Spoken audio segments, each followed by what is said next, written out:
All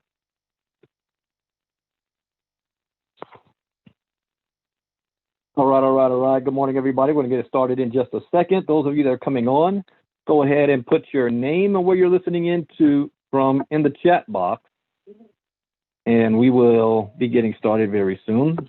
I'm noticing a pattern here that All right. Good morning, everybody. We're going to get started in just for whatever a second. reason, Facebook Live in the morning is not allowing me to connect. Can't figure out why. I think that's weird. But it's not allowing me to connect. So I always go with the backup using YouTube Live. So we're going to be going on YouTube Live this morning. I'm just setting this up in my groups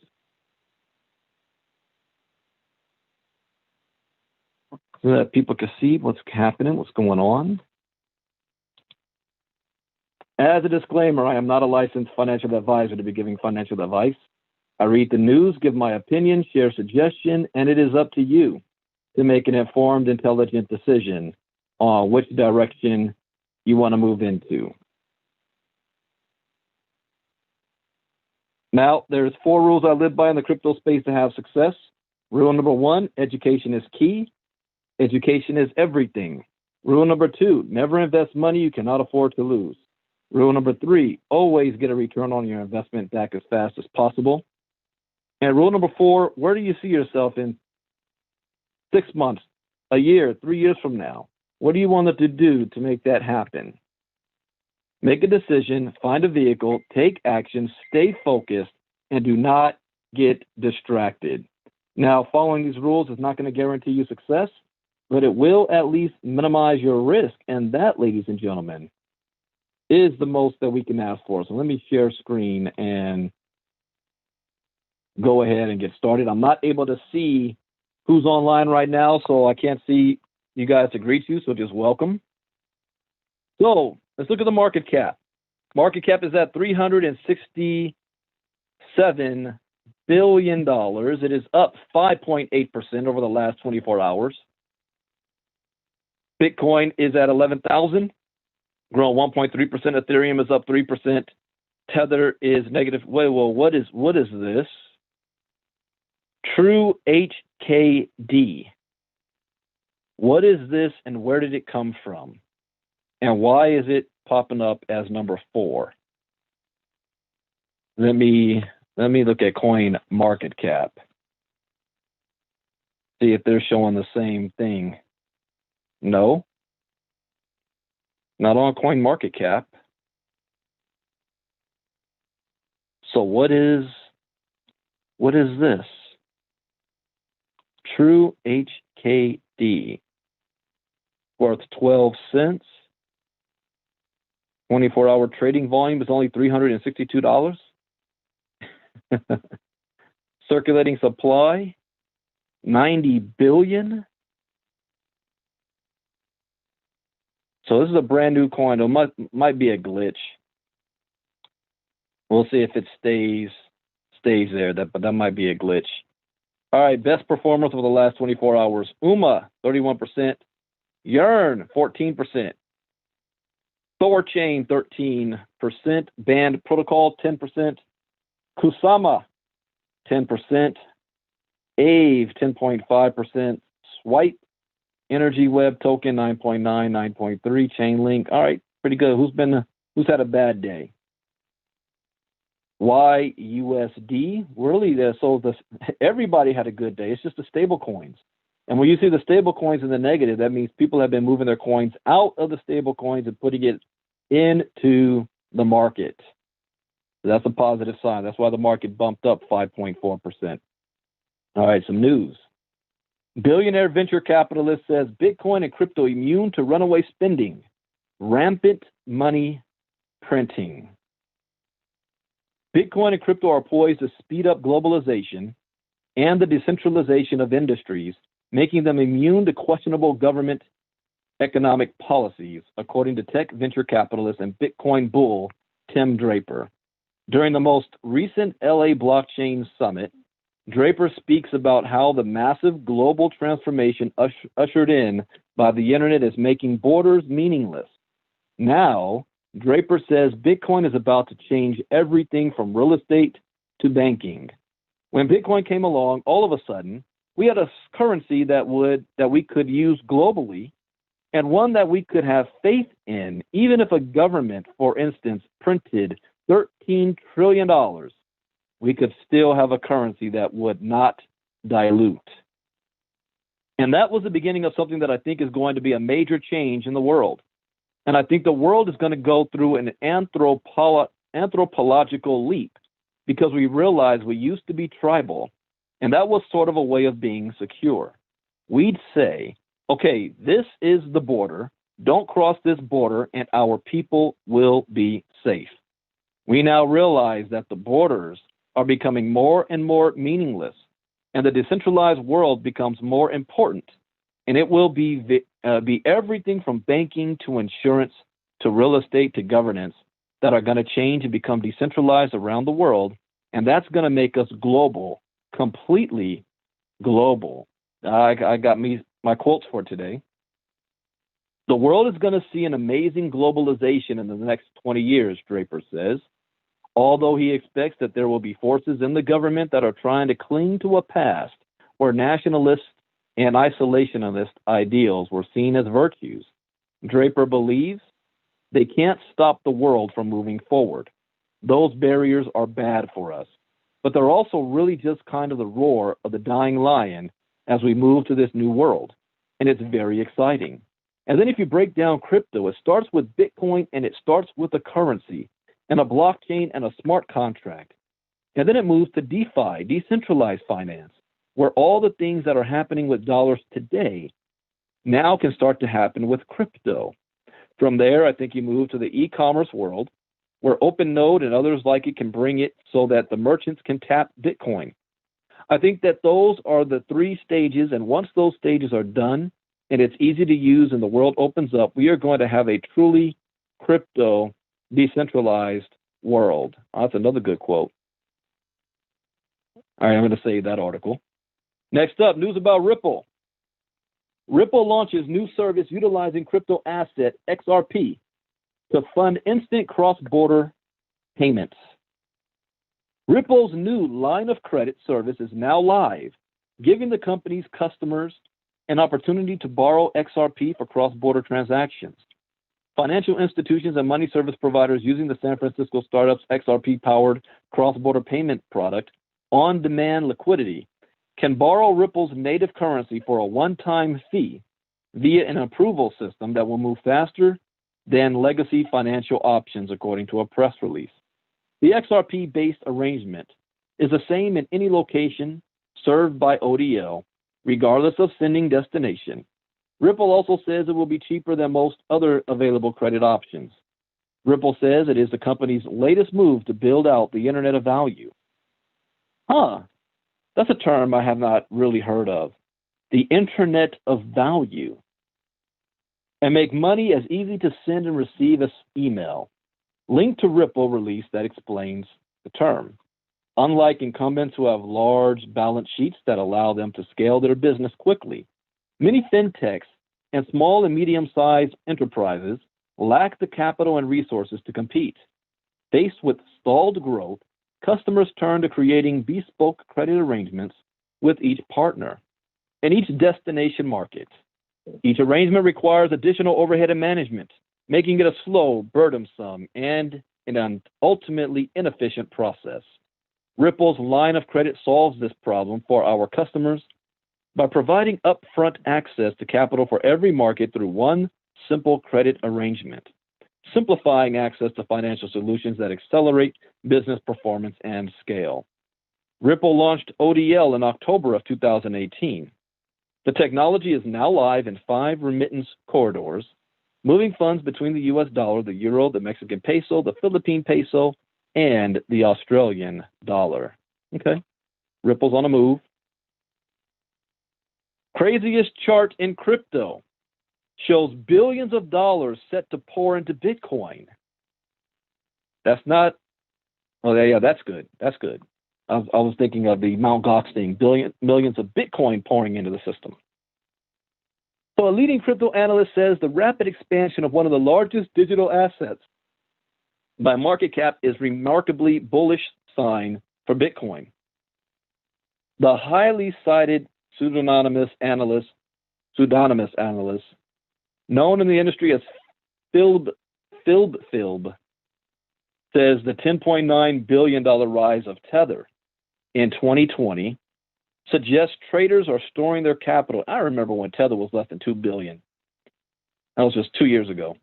Suggests traders are storing their capital in the dollar-pegged stablecoin as they prepare to buy Bitcoin.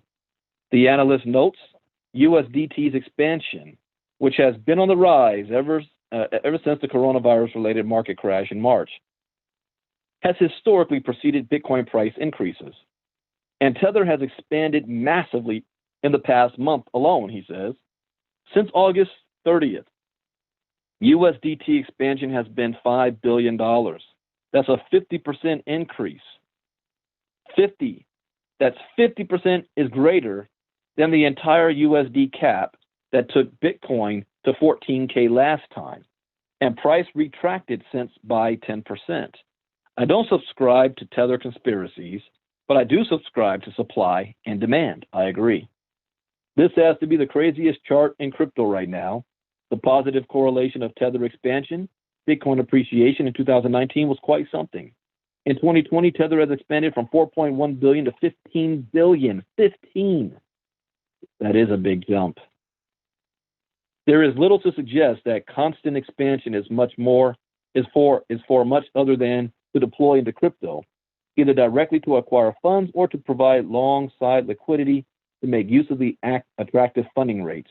The dollar is weak, so I don't buy into that being why either. The analyst says Tether gives the market firepower to improve, assuming the overall global market doesn't collapse. He says Tether's expansion is bullish, though it is perhaps not time to run just yet. In his most recent Bitcoin market update, however, Philb says Bitcoin's likely going to see a solid price move within a week, predicting a possible rise to at least $11,500. We remain cautiously bullish on Bitcoin, having seen signs of resilience at the 10K level for the first time since 2019, and arguably it is stronger now than then, where we saw the level eventually give way. A strong move is in the works and is likely to occur within the next 7 days. Here's my take on this. If there's 15 billion sitting in Tether, people are playing the Tether game by the dip. They don't buy high. So if Bitcoin is rising right now, people aren't going to take their money out of Tether and to buy Bitcoin, the smart ones. What they're waiting for is for it to drop. They're waiting for the market to crash and let it go down to $7,000, $6,000 a coin. And when that happens, then you're going to see all of that money out of Tether flowing into Bitcoin. That's just my professional opinion. So if this goes to 11,500 in the next week, you're still not going to see movement outside from Tether into the market like that. Again, that's just my opinion. All right, last up.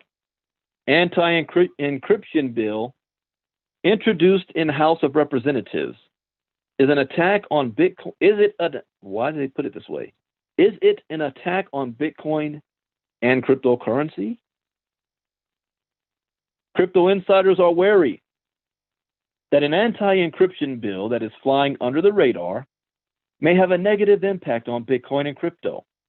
Last week, U.S. Representatives Sylvia Garcia and Ann Wagner introduced the House version of the bipartisan Eliminating Abusive and Rampant Neglect of Interactive Technologies, called EARN IT Act, whose Senate counterpart of the same name has already been passed by the Senate Judiciary Committee.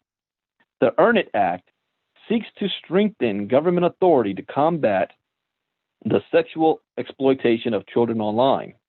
In doing so, the bill would form a commission to determine the best practices regarding online child exploitation, prevention, and amend the Communications Decency Act. The House and Senate's proposed amendments to Section 230 of the CDA would seriously alter liability standards for service providers such as content platforms who are currently not considered responsible for content published by their users, as long as providers also meet the standards set by the Digital Millennium Copyright Act. The proposition to increase the liability of service providers has implications for larger platforms such as Facebook and Google, but it also has crypto users contemplating the fate of cryptocurrency and Bitcoin. In a post on his YouTube page, Bitcoin advocate Andreas Antonopoulos addresses the ways in which the legislation could affect Bitcoin and the cryptocurrency space. According to Antonopoulos, the Earn It Act drives a Trojan horse right through the DMCA. If companies use end-to-end encrypted systems that do not have backdoors for law enforcement, they no longer are protected from liability for things posted by their users.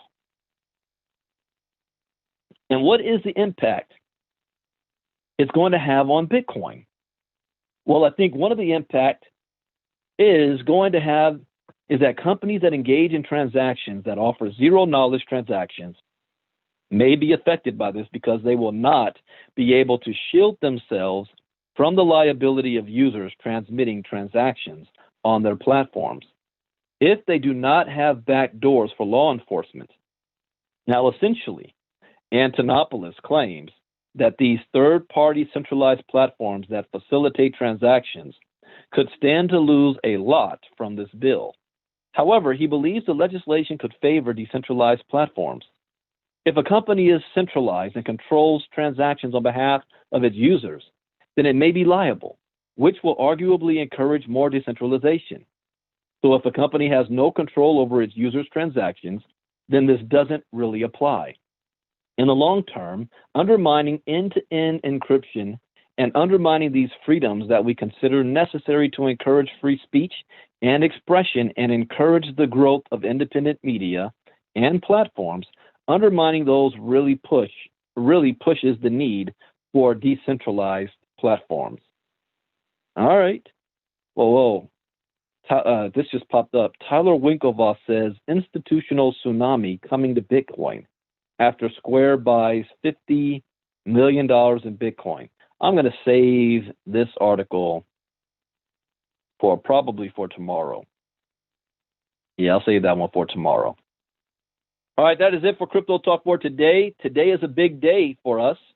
Today is our, like I say, Independence Day. Today is our grand opening day, where we officially put our foot on the gas on our brand new, well, it's not brand new. For us, it is our passive income platform that we're excited about. I've been talking about it for about 6-7 days now, not even 7 days, 6 days. We've been in, if you want to call it a pre-launch phase, those that have sent us an information that they wanted more information on it and got positioned, they got positioned early. And we'll be approaching 100 members in 6 days, and before we even have a presentation. So our very first presentation is today at 3 p.m. Eastern, 12 p.m. Pacific on teachmecrypto.info. Teachmecrypto.info. I don't know. I think we might pack the house, but you want to get in early just in case. So again, 3 p.m. Eastern, 12 p.m. Pacific. That's going to be our passive program. Those of you that's looking for crypto education, 3coursecrypto.com, 3coursecrypto.com. You might see a brand new look to this. Oh, wait a minute. I know something's been updated. Hold on. Yeah. Okay, here we go. Yeah, there's a brand new look to it. Some things have been updated. Got a new short video here. Tomorrow night, I will be doing a crypto education presentation, including the passive opportunity. So the international presentation today has nothing to do with crypto education. But the ones that I do, well, you'll see. I'll have a schedule up on how this is going to work. Because in my opinion, education is key. Education is everything. You got to know what to do with the money that you start to earn. So we've got a new look to our 3Course Crypto website. So you guys can take a look at that. And that is it. And also, you can download my free ebook, 5 Steps to Launching Your Business. And what's amazing about this is we are utilizing this right now. We're utilizing it right now. You know what? I got to do a Facebook Live I'll just read this ebook. Anyways, that is it for Crypto Talk. Thank you guys for listening.